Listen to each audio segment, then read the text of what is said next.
Hello viewers, வணக்கம். இன்றைக்கி பார்த்தோம்னாக்கா பால் கறக்கிற மாடு பால் அதிகரிக்கிறதுக்கு 5 டிப்ஸ் பார்க்க போகிறோம். என்னன்னு சொல்லிட்டு பார்க்கலாம் வாங்க. அதுக்கு முன்னாடி நம்ம சேனலை சப்ஸ்கிரைப் பண்ணிக்கங்க, ஒரு லைக் பண்ணுங்கள்.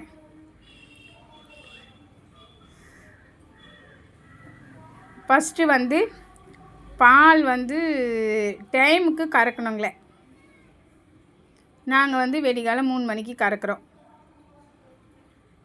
அதே போல் சாயங்காலம் 3 மணிக்கு கறக்கிறோம். ஒரு நாளைக்கு காலையில் 3 மணிக்கு கறப்பாங்க ஒரு சிலர். ஏன்னா நாங்களே அது போல் கூட கறந்துருக்கோம். 7 மணிக்கு கறப்பாங்க காலையில். ஒரு நாளைக்கு 5 மணிக்கு கறப்பாங்க. அதுபோல் டைமுக்கு கறக்கலைன்னா என்ன ஆகுனா, லேட் ஆக ஆக கொஞ்சம் கூடுதலாக தான் இன்றைக்கி கறக்கிற மாதிரி தெரியும். திருப்பி சாயங்காலம் கறக்கும்போது பால் குறைஞ்சிரும். மறுநாள் காலையில் பால் குறைஞ்சிரும். அந்த டைமுக்கு வரலை அப்படின்னாக்கா. அதனால் கரெக்டாக டைமை மெயின்டைன் பண்ணுங்கள். ரெண்டாவது, பால் கறந்து கொஞ்ச நேரத்துக்கெல்லாம் தண்ணி வைங்க. நீங்கள் என்னென்ன போட்டு வைக்கிறீங்களோ அது போல் போட்டு வைங்க. நாங்கள் தவிடு போடுறோம், பொட்டு போடுறோம், மாட்டு தீவனம் போடுறோம், புண்ணாக்கு போடுறோம். அதுபோல் நீங்கள் என்னென்ன சேர்க்குறீங்க, கறவல் மாட்டுக்கு இது எல்லாமே சேர்த்தா நல்லாயிருக்கும்.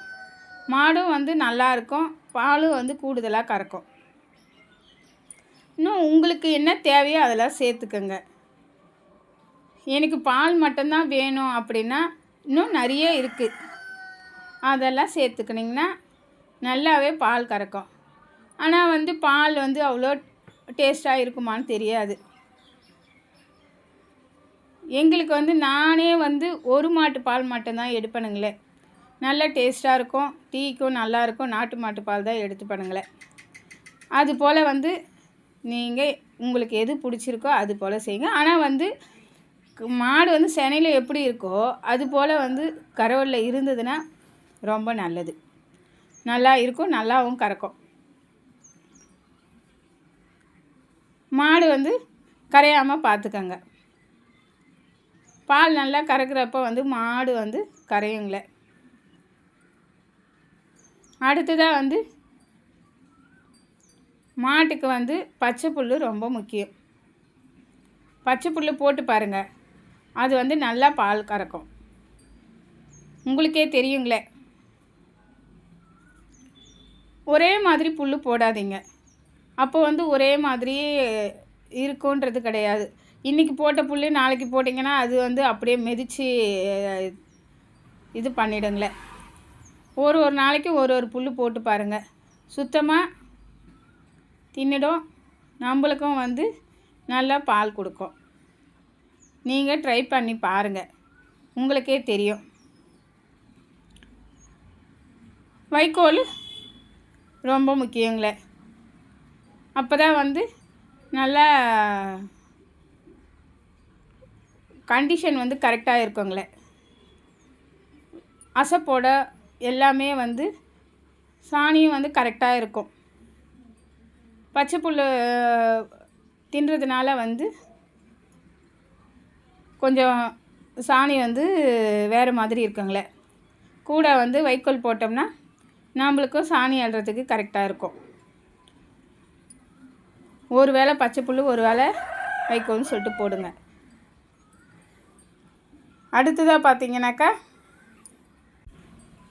மேய்ப்பு தேய்ப்பு ரொம்ப முக்கியங்களே மாட்டுக்கு. அது ஃபஸ்ட்லேயே சொல்லுவாங்க, நிறைய பேர் சொல்லியிருக்காங்க இது. ஏன்னாக்கா நீங்கள் வெளியில் ஓட்டிகிட்டு போக முடியலன்னா கூட வீட்டாண்டியே கொஞ்சம் மாடு நடமாடிட்டு ஓட்டிகிட்டு போயிட்டு ஓட்டின்னு வந்துட்டு வீட்டில் இருக்கிற தண்ணியே நல்லா ஃபோர்ஸாக அடித்து தேய்ச்சி கழுவுங்க. நல்லா ஃபோர்ஸாக அடித்து தேய்ச்சி கழுவும்போது மாடும் வந்து நல்லா ஆரோக்கியமாக இருக்கும், நல்லா இருக்கும். நம்மளுக்கும் வந்து நல்லாவே தெரியுங்களே மாட்டுக்கு மாடு எப்படி இருக்குதுன்னு சொல்லிட்டு. நீங்கள் ட்ரை பண்ணி பாருங்கள்.